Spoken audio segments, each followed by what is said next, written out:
Loud.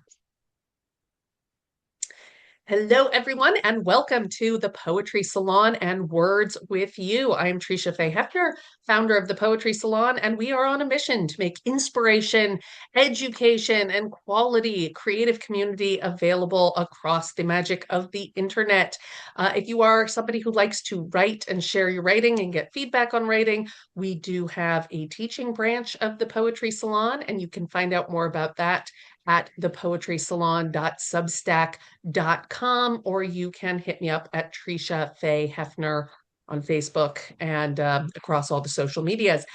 Today, in conjunction with Words with You, the Poetry Salon is presenting Brenda Cardenas and Kenzie Allen. Um, Two wonderful poets wearing red. I don't know if you guys coordinated that or not, but it certainly makes it feel very festive, makes it feel like you guys came in conjunction with each other. And I am super excited to get to hear both of you read. And as per usual, I'm going to turn the introductions over to Robbie Nestor. Uh-oh, who just lost the introductions. All right, there we go. Kenzie Allen is a Haudenosaunee poet and multimodal artist and author of Cloud Missives. She is the recipient of a 92nd New York Discovery Prize, 92 New York, I don't know what that's called, the James Welsh Prize for Indigenous Poets, and the 49th Parallel Award in Poetry. A finalist for the National Poetry Series, Kenzie teaches Indigenous literatures and creative writing at York University in Toronto. Her work can be found in Poetry Magazine, Boston Review, Narrative Magazine, Best New Poets, and other venues. She's a first generation descendant of the Oneida Nation of Wisconsin. Take it away, Kenzie. Thank you so much, Robbie. And thank you so much, Trisha and Brenda, for tonight. And also thank you to everyone for being here and for the work that I'm really looking forward to hearing tonight. So I'm really excited about that. Um, so I'll start by saying Siguli Swagwake. Hello to all of you in good friendship. Wagajanuni, Jiwasquagade. I'm so happy you've all made it here. I thought I would just read a few poems from Cloud Missives and then a couple of newer poems, kind of to get things started. I thought it might be fun to get things started with this poem that almost fully starts the book of Cloud Missives because my background includes a lot in archaeology and anthropology. And so this is kind of from the perspective of heading into the dig site from an archaeological perspective. And I think that's kind of something that we all do in this thing that we call poetry. We're kind of doing this work of excavation as well. So this is called Breaking Ground.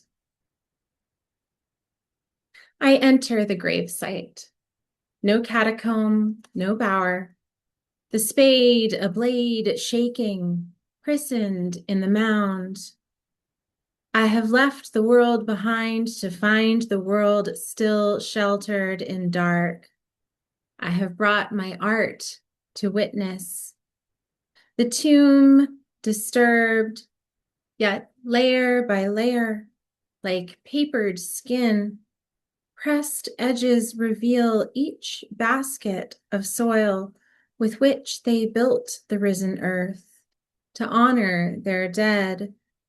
Those who are gone now, caring for those who are gone. What did I think to find of my own history? Some reason for my battered form? What of the memory I carried, the almost end of me? Arms to break, to lay me in the ground. It comes easier outside myself. The story I give to the buried, the salt on my tongue. So at some point you go into the archaeology dig and you kind of come out the other side a little bit into a lot about identity and also dealing with pop culture figures and kind of pushing against pop culture figures. So this is a poem from that section of the book, the manifest section of the book, about tiger lily, like the Disney's tiger lily from I think it's like the 60s or something, that time period.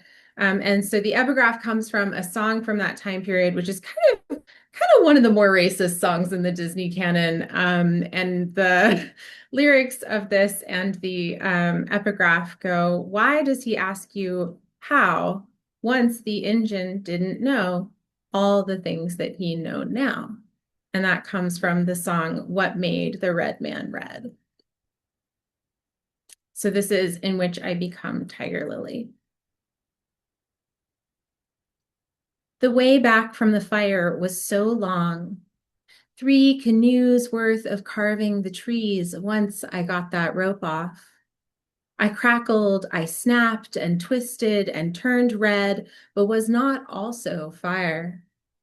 Once I did not know the good medicine, what month the strawberry peeks up from the path, which animals were clans and not spirits, which spirits for which we left the meal outside the longhouse door. Once I did not know my name, though I knew the good cloth they wrapped me in, the women and their songs. No matter how tightly I am chained to an anchor, no matter which waterway I sail upon, it is in the fields mother calls to me, always en route. FaceTimes another powwow, another blood discussion. I am brown in summer like fish skin crisped in a pan, but never brown enough. I love a man to Punnett squares. I tear my own teeth out on unseen, no violence like it made me, rage like it rocked me to sleep. Sometimes the rope was even a comfort, like a bruise, visible. Some nights I wished for that from him. But no one wishes for the tongue tie, lockjaw, for the smoke signal to work only one way. No one asks the red woman what made her. Once I did not know, and I asked, how can one hurt a fire? If the skin is already bubbled and charred, how can one wound a wound? But it deepens. With each new smile, I learn.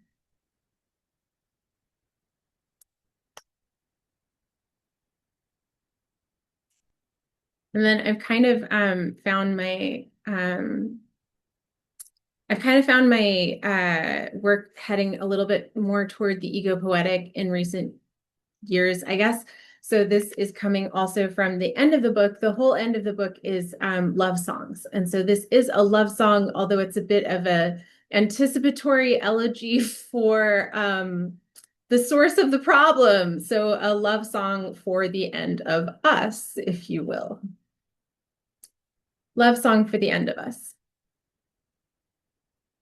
In the great die-off, the fireflies will become fewer still. The jar empty. The hills an exultation dark. Memory locked to the last survivor and whatever stories they told. A cardinal returned each summer, now vanished. Perhaps my children brown in the ultraviolet. Save any space you can. The hum of June buffets the doors not so long before we mourn. There was a garden, something to pray for even at the wake. I want to say it was enough. I shudder to think of the bear trap shattering bone, his tender paw gripped in a mouth he should never encounter, or the gills cut through clear with filament, sharp as invisible, lipless fauna surrounded by fire on every shoreline. We've seen so many feathered stomachs filled up with ash. Beyond doubt, no air is left, and yet the breath leaves. Only the lights on the sidewalk tell you anything is left to be open to be left. the flame hailing from the sill in candle, holy water, paper stars. That's the tongue of this house laid bare, wide and beckons welcome. I have prepared the linens. I kissed a prayer to each crevice, like cupped hands, a flower pressed brief and capsized by mid-afternoon, bad deeds done by strange fingers, as though you don't know where you've been.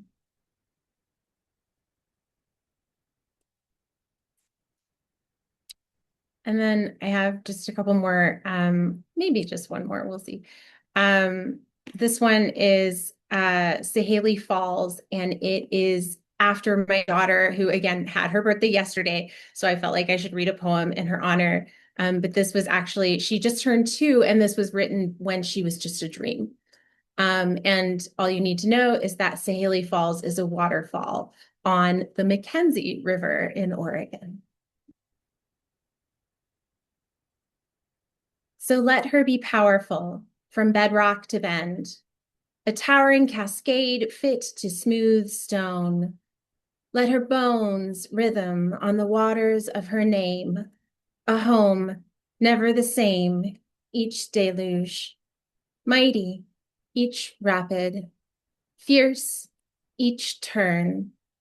Let her find her low points and hollows shivering down that mountain. Let her swallow earth and spit up loam, shelter the run of life in spring, the stillness of the eddies and sometimes frozen rivulets. Let her find an ocean somewhere in which to gain herself tenfold, a cloud she'd like to kiss as molecules suspended and sky filling for a time. I don't ask for much for myself. Just a berth wide enough to enfold this wooden boat, a forest that won't disappear. But for her, let me imagine the endless, everlasting, a skirt of foam, mist for her mantle, a crown of stars brighter once all the lights have dimmed. Thank you, Yowanko. I'm going to end there. Thank you so much. And I cannot wait to hear Brenda's poems and everyone. Thank you. Thank you so much, Kenzie. It was a pleasure to have you. And let me pull up the introduction from Brenda, who I've introduced before elsewhere. Brenda Cardenas has authored Trace by Wrenhead Press, winner of the 2023 Society of Midland Authors Award for Poetry, and silver winner of Forward Readers Indie Poetry Prize.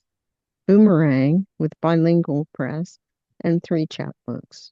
She also co-edited Resist Much, Obey Little, Inaugural Poems to the Resistance, and Between the Heart and the Land, Latina Poets in the Midwest. Her poems have been published in such venues as Poetry, Prairie Schooner, Latino Poetry, the Library of America Anthology, Braving the Body, and Ghost Fishing and Echo Justice Anthology. Cardenas has served as Milwaukee's Poet Laureate and is Professor Emerita of English at University of Wisconsin-Milwaukee. Hi, everybody. Kenzie, that was so fabulous, and it was way too short. You should have gone on and gone on. Agree, right? It was beautiful. Thank you, Robbie, Tresha, and everybody who's running the tech, and everybody for being here. It's a delight to read for this venue, and especially to read with Kenzie. So I'm going to read one poem from my 23 book Trace, and then the rest of what I'm going to read is has been written after that and is going to be in the next book that I'm working on now. This first poem is called Against Insularity. Let us push air into our splenetic bubbles until they contain brimming worlds we can plunge into. blood orange skies tinged with lavender beyond the horizon we've never traversed, across the line we've never transgressed. Time to purge our stampeding litanies, pistol-whipped plans sutured to impossible futures, manacled to metal desks and manicured lawns. Be with me a forest of deciduous trees, lizard wrinkled, century of rings rising to silver-streaked clouds. All our granular wreckage, our tin pan scraps are bursting with viridian tympany. Light the cosmic fire, feed it with lungs the size of ship's bellows, spark celestial candles. They will cluster into amethyst constellations like the lilacs we were born to be. This next poem is titled Lineage, and there's just a few words in Spanish in here. Burros, as you probably know, are donkeys. Aguacate is avocado. And bandolera, la Adelita es bandolera. The Adelita is the name that we gave to the women soldiers who fought alongside the men in the Mexican Revolution. And the bandolera is the X of bullets that they wore across their chests. I don't know if there's any other Spanish in here. I think that's about it. And this is called Lineage, written for the great-grandmother I never knew. The poem is speaking to her, and the son that she's speaking, it's talking about his story, that was my grandfather. Our lineage. 8 burros fencing a single aguacate tree in the middle of an open field. This is where you kneel. Hide behind the blinking eyes, soft bellies of a breathing shield, tails smacking at buzz-stung air. Torches burn barns to the ground behind you. Daughters grasping both your hands, youngest slung across your breast like La Adelita's bandolera, all because you packed a lunch, tied a sprig of mint in your son's hat. They said he was feeding the wrong side. So they bound his hands and marched him blindfolded 3 days to the next village, where a noose wreathed his neck, feet planted like stones on a crate. What if you hadn't burst in, breathless and begging, just before they kicked it out from under him? From under the church that received his sun-beaten body, soaked rags and raindrops of water on clay lips. From under the train that hauled him north, with the woman who housed seeds that would sprout ears perked for each other's screaming, when she pushed all of us into the singed world with no ring of stubborn creatures to shield us. This next poem is called Deportation. We were all once citizens of snow, born beneath the stretched skins, taut tarps of our sisters and brothers, stateless citizens of desert doorways so low our kin had to bow to greet us as we entered the ark of this world. We each held a bowl of slate blue sky, and wherever we carried it welcomed us home. See, there are no nations, no papers, no passports. There are no quotients in this genius heritage, only jungles of bougainvillea that reach like bodies to the morning sun, iguana tails smacking still air. Only ladders to other levels of love. And this is called Buck Hunger. Buck as in a deer, B-U-C-K. Between the shack's low boards, where a nail loosened and one plank dove to the dirt, a stray cat slips, nestles in the rotted hem of a woman's calico dress, eyes fixed on mice huddling beneath a moose's skull that hangs on the wall like a hat. Only hunger that has walked highway and country road, forest path and nightmare enters here, hoping for a windfall of canned beans, but finds a taxidermist's glass eye, tin cup sucked dry, owl beak and 2 spent bullets in an ashtray. Nix the meal and lie on the cot with its circus of creaks. You'll want to dream before the frost settles on your eyelashes. You'll want to meet again that 8-point buck who stared you down when you had no rifle, no bow. Find the fire in his eyes, the snort billowing from his flared nostrils. This is the blackest sound you'll ever hear. Will you bolt? Make him your lunch, your archive, your muse? This day, skip the notch in your belt. Blow him a kiss of winter breath. My next poem is titled Bewitched. Bewitched by Abuela's bleat at 1:45 piercing our quarantine. Bewitched by the fur growing on her chin, by the greedy king who measures us according to how silent he can keep our tongues. Bewitched by rats who ate a baby boy in a tenement of the segregated North that has always refused to see itself, promised land that wasn't. Bewitched by the chorus of shame forever humming in its catchy tune in our brains. Bewitched by the borderlands in our every breath, by the ocular magic in our mal de ojo. Bewitched by wilted words whispering themselves back to life in a flourish of blood spells. Bewitched by the mermaid tails beneath our pantalones, their fins always flapping to freedom.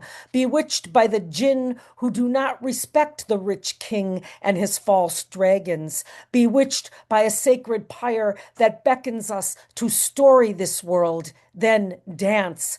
Bewitched by the yeast that still rises no matter who is baking, no matter who is breaking the bread. And this poem is called In the Understory. And I just want to give a shout out here to Wisache magazine. It's just a wonderful literary magazine. They published this one and one other one that I'm reading. In the Understory. Acorn caps and scaly leaves, a lichen feast and buttery moss, the caraway seed fallen from a hiker's rye, quiver with every step. What you wish to document is under the bridge where the blue-black mystic pulses, and no matter how carefully they dredge the creek, they will never find your friend, but the windshield will surface in the current's surge. Beneath the story, beneath the bridge, beneath the tooth's bed, nerve like a paper wasp in the brain, you steady the dowsing rod that searches not for water, but for that feckless beast eating your tongue as if it were rare meat. Beneath the grammar is a fork in the sentence that turns toward unrest. Don't tell. It barely had a pulse, but the trees fed it unfiltered oxygen, and now it breathes. Rotations. Once my footloose friend was riding her bicycle downtown, scarf fluttering like a tiny kite in her wake, as she followed a voice she knew was mine pulsing through a bullhorn, all firestorm and quake. Hell hath no fury like a teacher stripped of her health insurance. Once I felt a glass building shake as my 2 palms among hundreds slammed its walls, business busting immigrants into shards to ship in a box. I was a messy crone, even in my youth, eyes rolling 360 like a doll's, trying to see everywhere at once. Isn't that what it is to be a citizen? A kitchen door? A camera? Now, smoking guns still smoldering in my head, I bring blankets, water, a young friend shaking her lion's mane into a roar as she glissades into the crowd, a film of all our heroes behind her eyes. This is my legacy, teeth ground down to cracking, a tool hanging from my keyring to cut the razor wire holding us back. If all of history were stuffed in a jar. If all of history were stuffed in a jar, could you count the antelope eyes and owl talons, the suffocating worms, moths, buffalo staining the plains? Could you divine colonizers' gauche lust for the hustle and chase, busloads of gold, their filthy blankets, their wheezing Anthropocene? Would you shake the jar, rattle its plastic potpourri, its acrylic aurochs teeth? Could your ears have ever anticipated the blast in uranium, that the word greenhouse would evoke gas chambers, the code that conifers would create to speak with their deciduous neighbors, secret talk like drum beats? Just think. I might have watched through the mason's glass our final solar eclipse. You might have pried open the lid and stolen an amulet you thought you could use as a shield. And I'm just going to read 3 more poems. This one is called Wolves. The slender wolf ate his piggy neighbors in threes, lips dripping their peachy cheeks. When my uncle ate too much bread, his feet prickled, a warning about blood sugar and blindness. Who would cauterize his stumps if he kept refusing to follow the rules? Mother is to stop throwing salt over her shoulder and in her food. No more little points of starlight on her taste buds if she wants her heart to keep thumping like a rabbit, letting her know it's displeased by her lack of attention. I'm supposed to quit coffee, citrus, and tomatoes, which make my acid reflux pop and fizz like a snappy soda, but damn, a bland celery stick or lonely lettuce leaf just doesn't have enough mass and sass to satisfy my vicious hunger, which creeps up not from the stomach or throat, but from a parched well deep and hollow, echoing my ashamed name when I yell into its mouth. Who will swallow whom first? Only a frozen skin of water coats the bucket, only thistle nearby to fill it. How I wish I could stop starving long enough to recognize the wolf in my doorway wearing my red hood. And I'm going to skip one, and then this will be my last one. This poem is titled Mercy. Uncorset my fat suit and bury me in a chorus of strawberries. A forest haunted by cicada shells left clinging to toadstools and stones. Let bear paws mix me in a handful of honey should bees still swarm this noxious earth. Give wolves license to muddle me like a sugary cocktail or effusive stew. No box. I beg you to strip me of this red nose, yellow-collared clown suit, and kayak me out to the aquamarine cemetery where fall cell phones and lighters, water shoes and dimes, earrings and locked chests full of secrets. Let my spent shell sup like a suckerfish on this dumpster and clean its sullied floor. Have mercy on the home we have poisoned, blue body we have boiled, like the soup we are destined to become. Have mercy, and add a bit of mint before you wrap me in clean linen if you must. Do not fasten my shroud, but let it flutter in the wind's whistle that carries me to the velvet ear of a dog. Thank you. Thank you very much. Wow. And now we have got to follow that. Good luck, open mic. I include myself in that number. Um, all right, let me find my list that I have written down so assiduously. That was wonderful, both of you. If you would like to give a hoot for our features before we go on, please feel free. Robbie, I also want to say for the open mic, just remember we are still recording. So if anybody has something that they don't feel like they want preserved, just keep that in mind. And I just want to say again, Brenda and Kenzie, thank you for sharing that. I don't know if everyone else listens to these over and over, but I will listen to our readings again when I'm, needing poetic inspiration. I play them for members of the Poetry Salon when we go into our writing practice. And so I'm really grateful that we get a chance to record these. And I know that some people have concerns because, does it count as being previously published? And it kind of depends on who is asking. Technically. But so I just want to make sure everyone knows we are going to be recording the open mic. Okay, so our first person on the open mic is Mark Petrie, if he's still with us. You're still here, Mark? Yes, I just unmuted myself. I'm going to read a short uh, fiction passage because it takes place in Arizona and it's Native American.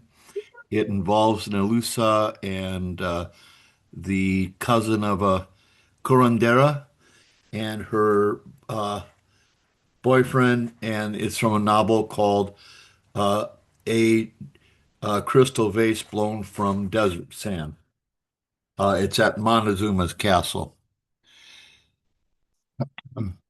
The ancient Pueblan ruins on the cliff contained a village of several hundred, growing beans and red, yellow, and blue corn, many lost to history, celebrating the solstices, waiting each year on the gods' return to fertilize the soil and bring life-giving rain. Then came the drought. Their spirits lived in the wind. I watched him read from his journal. His lips moved slowly. I looked at Eric holding his journal open. What are you reading? Lines from a Simon Ortiz poem. He continued. Forever is a space of split time. You're there somewhere, a tiny struggling cell. You just might be significant, but you might not be anything. As we walked back into the present, a lustrous green hummingbird darted between Indian paintbrush along the path, hovering and flitting between flowers. We stopped and admired its silent body, always in motion. Huitzilin, I whispered. Eric looked puzzled. Nahuatl for hummingbird, I explained. The Aztecs believed that warriors slain in battle became hummingbirds, and a left-handed hummingbird guided them south to Tenochtitlan. Thank you.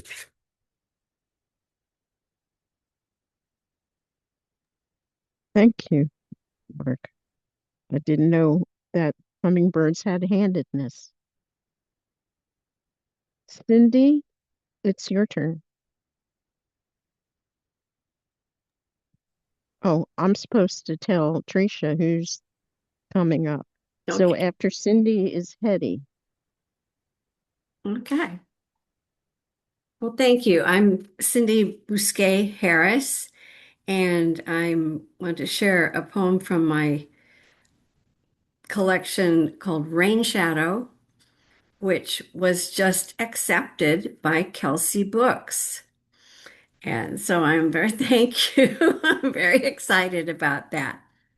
The poems, including this one, are about a man who was lost in the desert in Joshua Tree National Park, uh, in the Mojave Desert, without food or water.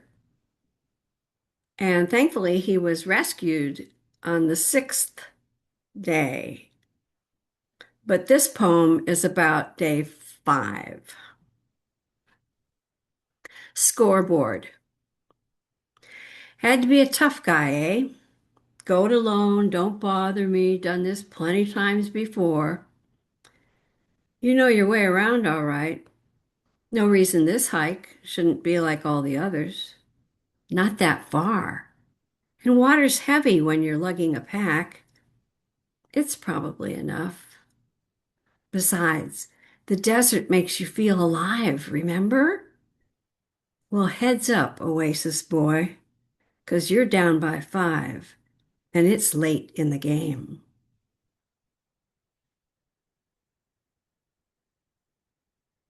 Thank you. So, Cindy, is it going to be prose poems? That book?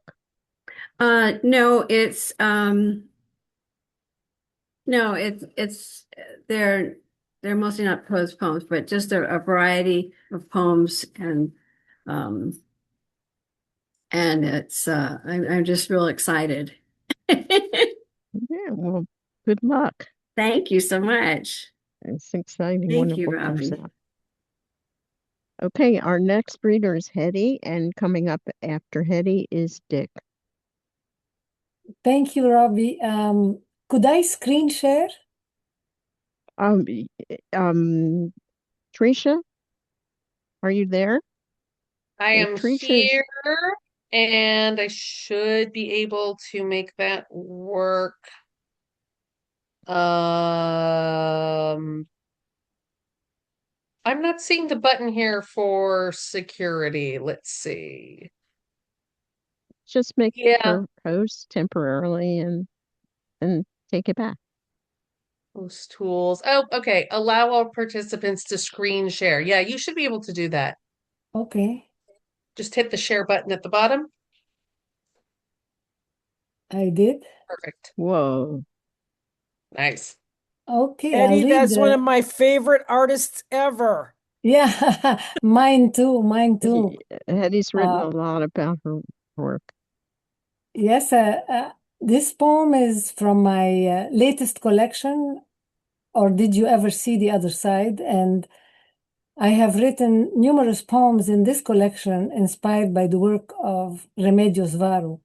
This painting is titled The Red Weaver, and it's hard to look at the whole painting. It's so long, but I'd like you to take a look at all the details before I read the poem, although the poem doesn't really describe the painting. It was a point of departure for the poem.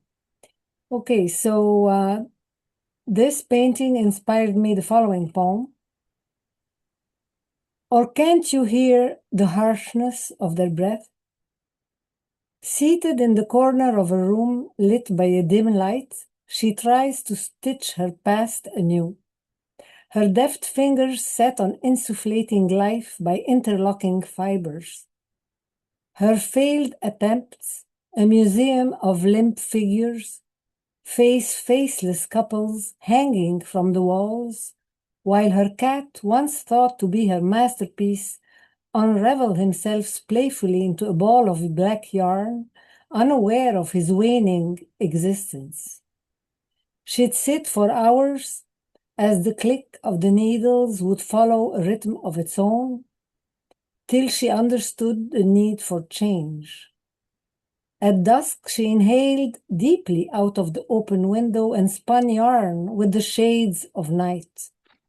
Muffled notes, motes of dust flown from dark alleys, people's breath and clothes, the slightest waft bearing plumes, dandelion seeds, stuffed tops, papayi, broken fireflies, elytra, cottonwood fluff, thistledown, milkweed, all the stuff birds collect to build their nests.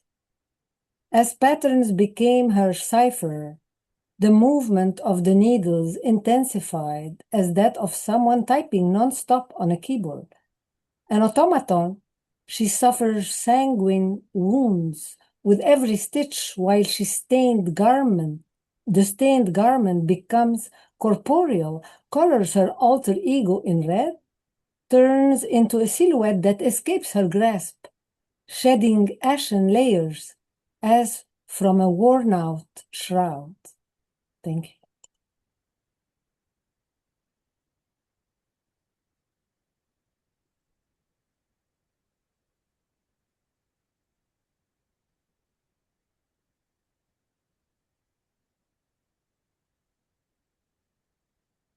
Robbie, who's next?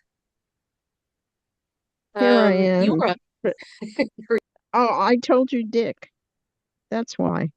I'm Oh. resting on my telling Resting. you that it was Dick, and then after Dick, Ellen.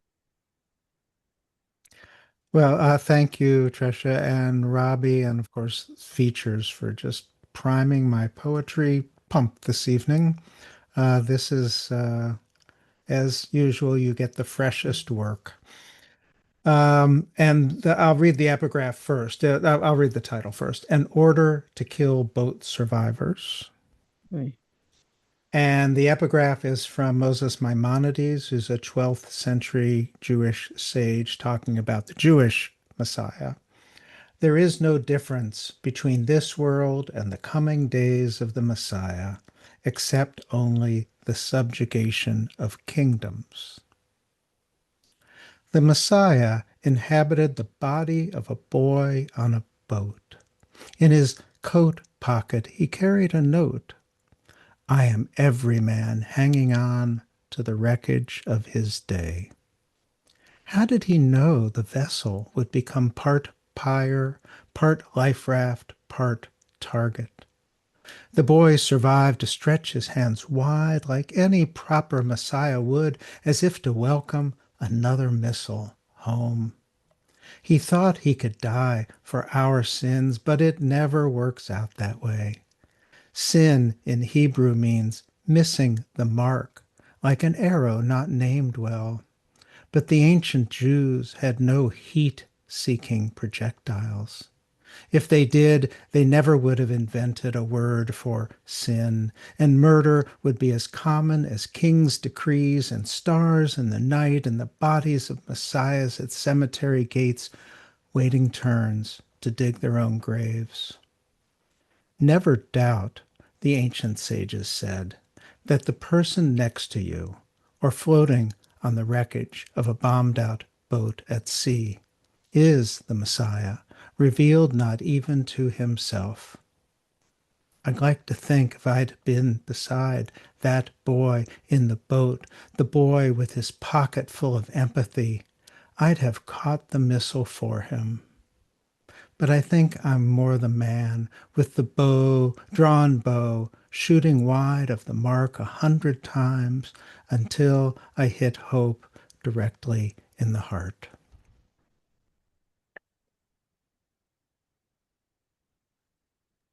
Wow, you did it again, Dick.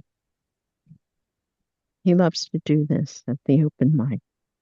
Thank you. Thank you. And our next reader is Ellen. And after Ellen, Jessica. Hi, this is such a powerful reading and so great to hear everybody. This is called How to Stay Alive. Hold a musical note until it covers your soul. Your memory will become blurred. Loneliness is a verb. Jump into a painting now and then. Merge with an alphabet in the pages of a book. When the world becomes too much, remember the tin can line of all who have felt like that is infinite and eternal, like breath itself, reverberating on an ocean, taking in the breeze. Thank you. Thank you, Ellen. The next reader is Jessica, and after her, T. Hi. So my poem I'm going to read is in the current issue of Luna Luna, and I'll read From Word Premonition. From word is an obsolete word, which I want to bring back. And it means about to depart, doomed to die, with back turned. So the poem's called From Word / Premonition. The ferry left on time, felt the engine grind in my feet, and the seat surged, dragging the ocean through its belly to get away from land. My suitcase stood up straight for an hour down below. 7 passengers. 2 were kissing. Her finger held a heavy diamond. His hat covered his eyes. I didn't tell her how she would end up alone.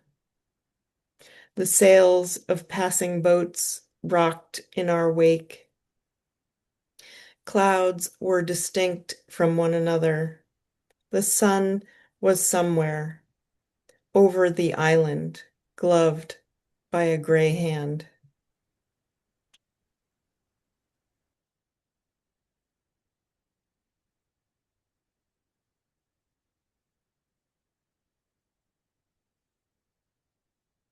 Lovely, Jessica. Could you put in the chat the new word that we're all going to start using? I'm going to I make it bonus homework, everyone. See if you can work this into conversation this week. already From put word, it in right? there. I You put already put it in from, there? yeah, From word. yeah. But my computer is sticking, so if I It might not can't be. unmute, then rescue me. Um, so our next reader is T, and after her, Diane. So I just wanted to say gorgeous reading, Brenda and Kenzie both. I really loved it. Thank you for and blessing us with your poems tonight and everybody else as well.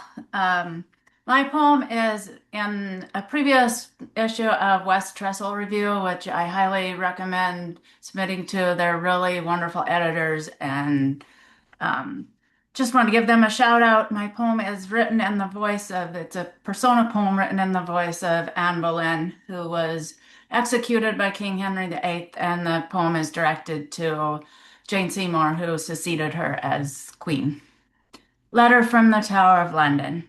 You stole my title, my king, even my horse, while you strung violets in my hair, one by one, your waist cinched tight by lace corsets, your fingernails craved my purple paint. You won him when my son broke unborn in me. You toasted my sister's banishment, my brother's rise to scaffold. Now crows circle like severed ghosts beyond my window. My hair hangs to disguise the things you say I am, 6-fingered, crooked as broken teeth. There is too much dividing, thoughts like blades. I'll hand over my books, if you can read, my chestnut filly, my riding dresses, my crown, my heavy pickle of a man, his neck like a badger's war-torn.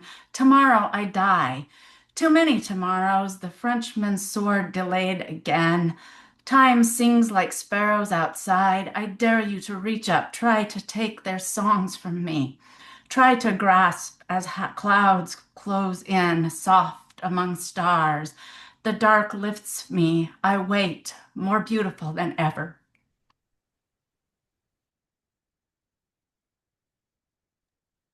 Thank you, T.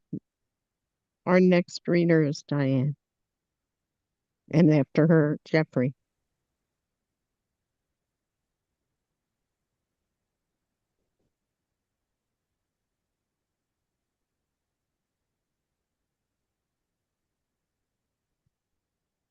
Diane, are you there? I'm sorry. Oh, I thought I was unmuted. I'll start again. Mary Oliver asks, what about the soul? What is the soul? a hard question for this old Catholic, whose sanctuary is now woods, desert, mountains, where I'm renewed, I'm sheltered without judgment. Why would I matter more than this ancient oak, who stores wisdom in every ring, transforms the very atmosphere? I am stilled when I walk beneath her, feeling the shade to my core. Branches house birds and squirrels. A hollow in her trunk hides a beehive. Fallen leaves make understory. The first people shook her, sending a shower of acorns rattling down to feed them. Trees send messages and nutrients, nurturing the weaker trees underground. Sounds like soul to me. I know humans with less compassion, dead behind their eyes, their mycelium burnt at the ends. The world will miss the loss of this tree more. It doesn't need a soul for heaven, as each molecule by water, wind, beetle, and fungi will give back to the earth, rise again in saplings and wildflowers. Thanks. Thank you, Diane. Our next reader is Jeffrey, and after that, Matthew. Well, thanks again to everyone who's read. I feel so awash in language right now. It's very uplifting. Thanks, Kenzie and Brenda. I look forward to meeting you next week in person at our Poets for Chicago event. So that's going to be a good time. Like Brenda, I also have a piece about a great grandmother that I never knew, and it's short enough that I can read the whole thing for you now. This is called Tree of Life. And decades later, the apartment on Whipple, Esther still keeping house, bumping around in her tiny kitchen. Could barely fit a table in there, but she found room for that tree. Her fake tree with its waxy leaves and cardboard mulch. She dressed it up with plastic flowers, long stemmed and tied on with ribbon. 9 flowers, one for each grandkid. Red, orange, blue, pink. Not patterned by family or gender, just whatever they had at Woolworth's. Could barely keep the grandkids straight in real life, but she knew their flowers without blinking. Esther so stern, so always frowning, yet her pride and affection for that tree, set against her useful home, its woods and tins, spoons and pots, the embroidered towels she laid across her strudels. There, while she hung laundry and unpacked the Seder plates and stared at the river blowing just out of sight. Thanks. Thank you. I'm seeing that towel over the strudel. That's lovely. Our next reader is Matthew.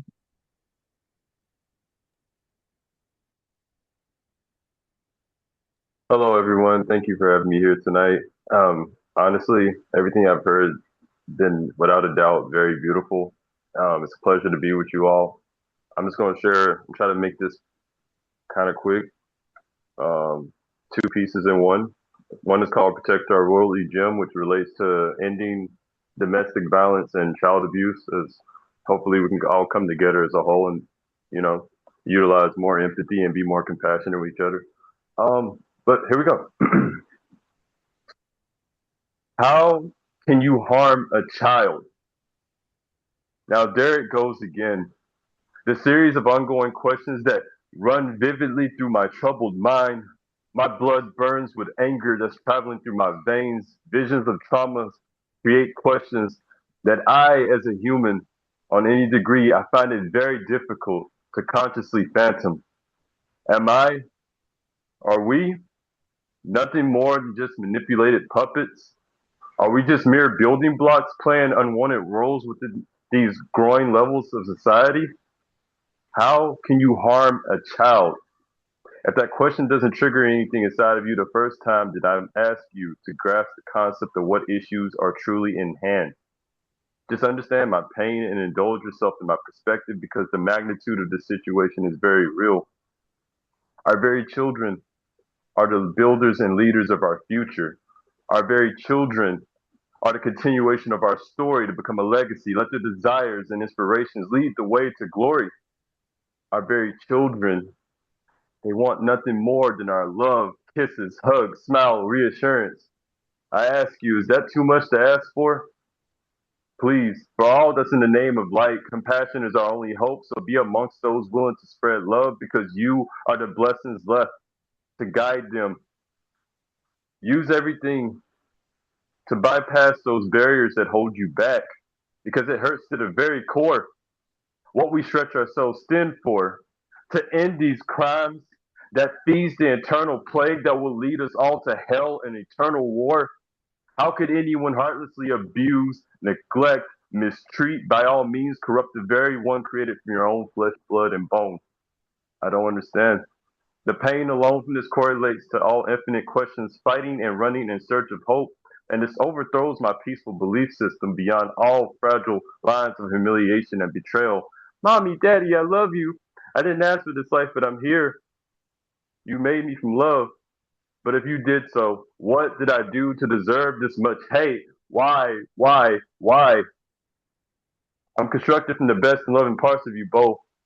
The will to stay strong kept me here for this long, broken and weakened, but it's okay. The story still has time to go on. Everything falls into place. Pieces of the complex puzzle to compose the next chapter, but this is not my stopping point. Not my stopping point at all. Many that I've seen thrown into despair triumphs over all to have that taste of heaven, that happily ever after. So turn this around, be on the learning side for once, and hopefully these words dig deep and reach your heart. Open your mind and enlighten your soul. Regardless if I stood here in place as a father or not, I refuse to let any form or force of darkness creep into steal my own sons or the next child's light. My child's eyes, his sparkling eyes are like a river of diamonds. They're my reminder to fly high to the skies, touch the star, and resonate divine light. Don't lose what's in sight. Do this for love, but not because it's right. And with all my might, I'll never surrender in this fight. Death and I never gotten along, but I'm willing to reconcile with all supported values just for the sake of ending the anguish and sorrow of our very children. Because our children excuse me. Our children are worth more than today, the time of today and tomorrow. Our very children don't deserve pain, so please lend a hand, an ear, an open mind, a heart. Thank you, If we Matthew. all, You're out of oh, time. I'm sorry. Thank you. Tresha and I are going to end up the reading. I'll read and then we'll end with Tresha. So if you want to spotlight me, Tresha. I will. And I am thank going you. to. I just wanted to say thank you, Matthew, and I put a note to you in the chat with some other recommended reading I think you'd really enjoy. But thanks for your poem. I'm going to share an image. This is a poem from my book, About to Disappear, which was published recently by Shanty Arts. It's a collection of ekphrastic poems, and this is one of them. And the image is not in the book, but it is going to be in the when it goes back again to change some things. These images are going to be added. So let me find them for you. Here they are.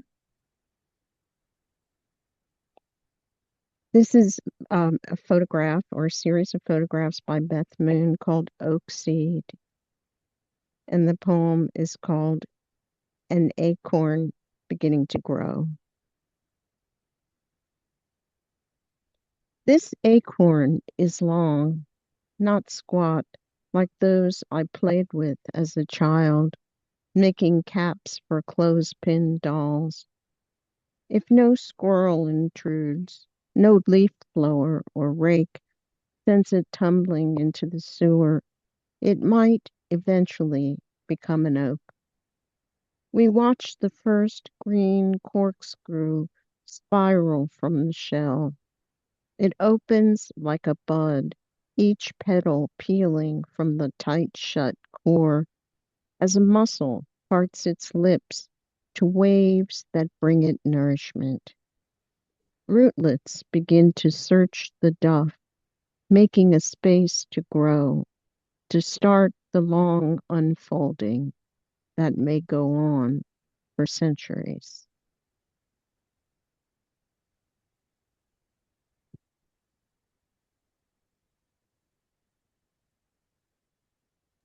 All right. Lovely work, Robbie. Thank you. And we'll replace the spotlight. So once again, I just want to say thank you everyone for being here and sharing your poetry. If you are someone who wants to work on writing and editing and feedback and all that fun stuff, and you need a community, then you can find out more about our workshops at thepoetrysalon.substack.com, or I think it's the poetry salon stack.substack.com now that we're on Substack. And I will be using Kenzie and Brenda's poems to jumpstart and inspire our own poems, and I'll be listening to them again. So if you were especially moved by something that one of them read, then we will be discussing it where they can't hear us, and we won't have to be embarrassed when we talk about how good they are. And they won't have to be embarrassed listening to us say it, right? So everyone wins. With that said, I'll also say something about the wonderful poet Andrea Gibson. I think some of you probably know or you've heard of her. There's a new movie out called Come See Me in the Good Light. She just passed because of cancer. And there's an organization that is putting together a book of an anthology of poems inspired by her writing, and the book is called Progress, Not Perfection. And it is being put together. I have a poem in that anthology, so I should definitely know who's putting it out. And it's the Lakewood West Colfax is putting it out, but you can now get the anthology, and of course I'm posting the link to that in my Substack. Okay, long promo, all of which is to say, this is the poem that will be appearing in that anthology. It's called Things That Don't Totally Suck About Getting Stranded in New Mexico. And it's based on a real life experience I had when I was stranded in New Mexico. Things that don't totally suck about getting stranded in New Mexico after Andrea Gibson. At the airport, a stranger offered to share her lift with me because my app wasn't working. The driver didn't mind. Both recommended Tomasitas for lunch. If they ask whether you want red chilies or green, tell them Christmas style, and they'll think you're a local. At the bus stop, Yolanda from the Department of Transportation stayed on the phone with me, explaining how to get from each station to the next. It had been a long trip. People I love had ghosted me. Friends I used to count on had continued to disappear from my life. But now, in the desert, the small bushes of sage offered what they had. The scrub stretched to the horizon, where crows waited for the blue hills to whiten and fall. I was surprised that anything could grow under these conditions. Green hatch chilies and red ones thrived in this heat. At Crash Murder Business Cafe, the barista let me stay in the AC while she cleaned up. She could tell I was tired from traveling. I had emails to send, payments I was waiting to receive. Before I left, she asked if I wanted a free burrito to go and which I wanted, the one with red chilies or green. I told her Christmas style. And so she gave me both, not because I was a local, but because I was traveling. She wanted me to be fed, not because I knew her, but because I was a stranger traveling alone in this strange, strange land. Thank you for a wonderful evening. It's great to be here. And that's it. Thank you, everyone.